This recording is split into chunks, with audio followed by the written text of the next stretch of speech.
ഡൽഹിയിൽ പ്രതിപക്ഷ സഖ്യയോഗം അവസാനിച്ചു. DMK വിഷയത്തിൽ കോൺഗ്രസിനെതിരെ വിമർശനം. സഖ്യത്തിന്റെ പ്രവർത്തനങ്ങൾ ഏകോപിപ്പിക്കുന്നതിനായി 2 മാസം കൂടുമ്പോൾ യോഗം ചേരാൻ തീരുമാനം. പ്രശ്നങ്ങൾ പരിഹരിച്ച് മുന്നോട്ട് പോകുമെന്ന് KC വേണുഗോപാൽ അറിയിച്ചു. ജിഷ്ണു കൃഷ്ണൻ ചേരുകയാണ്. ജിഷ്ണു, ആം ആദ്മി പാർട്ടിയും DMKയും യോഗത്തിൽ പങ്കെടുത്തിരുന്നില്ല. പക്ഷേ 25 കക്ഷികൾ യോഗത്തിൽ പങ്കെടുത്തു എന്നാണ് മല്ലികാർജ്ജുൻ ഖാർഗെ അറിയിച്ചത്. എന്തായാലും നീണ്ട 2 വർഷത്തെ ഇടവേളയ്ക്ക് ശേഷമാണ് ഇപ്പോൾ പ്രതിപക്ഷ സഖ്യയോഗം ചേർന്നത്. എന്തൊക്കെ നിർണായകമായ തീരുമാനങ്ങളാണ് ഈ യോഗത്തിലുണ്ടായത്?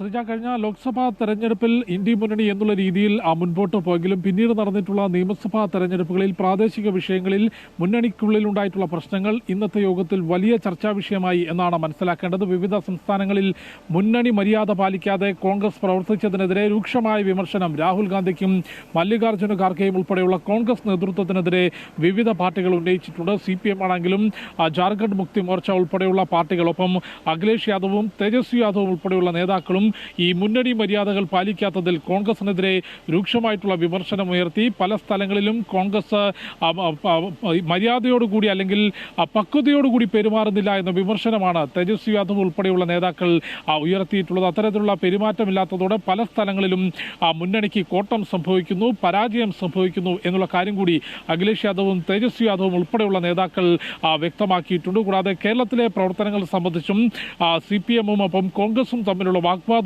യോഗത്തിനുള്ളിൽ ഉണ്ടായി എന്നാണ് മനസ്സിലാക്കുന്നത്. അത്തരത്തിൽ അതിരൂക്ഷമായ വിമർശനം കോൺഗ്രസിനെതിരെ മുന്നണി മര്യാദകൾ പാലിക്കാത്തതിൽ ഈ പ്രതിപക്ഷ കക്ഷി യോഗത്തിൽ ഉണ്ടായിട്ടുണ്ട്. അത്തരം വിമർശനങ്ങളെല്ലാം ഉൾക്കൊള്ളുന്നു എന്നുള്ളതാണ് ഏറ്റവും ഒടുവിൽ സംസാരിച്ച രാഹുൽ ഗാന്ധി വ്യക്തമാക്കിയത്. എല്ലാ വിമർശനങ്ങളും ഉൾക്കൊള്ളുന്നു, മുൻപോട്ട് സഹകരിച്ച് പോകണം എന്നുള്ള കാര്യമാണ് വ്യക്തമാക്കിയത്. അതായത് കോക്രോച്ച് ജനതാ പാർട്ടി ഉൾപ്പെടെയുള്ള സമൂഹ മാധ്യമങ്ങളിൽ തരംഗമായി ഈ ജനങ്ങളുടെ വിഷയം ഏറ്റെടുത്തുകൊണ്ട് പുതിയ മൂവ്മെന്റുകൾ വരുന്ന പശ്ചാത്തലത്തിലാണ് ഈ പ്രതിപക്ഷ പാർട്ടികൾ വീണ്ടും ഒത്തുചേരുന്നത്.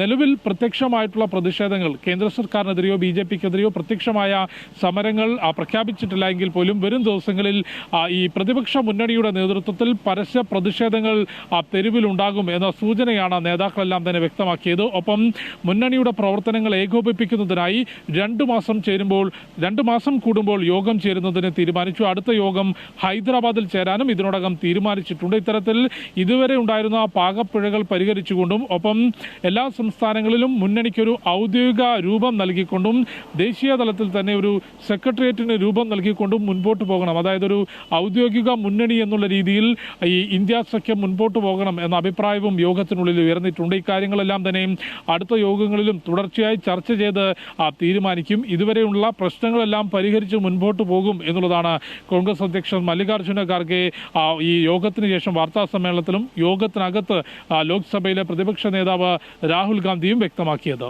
ശ്രീജ.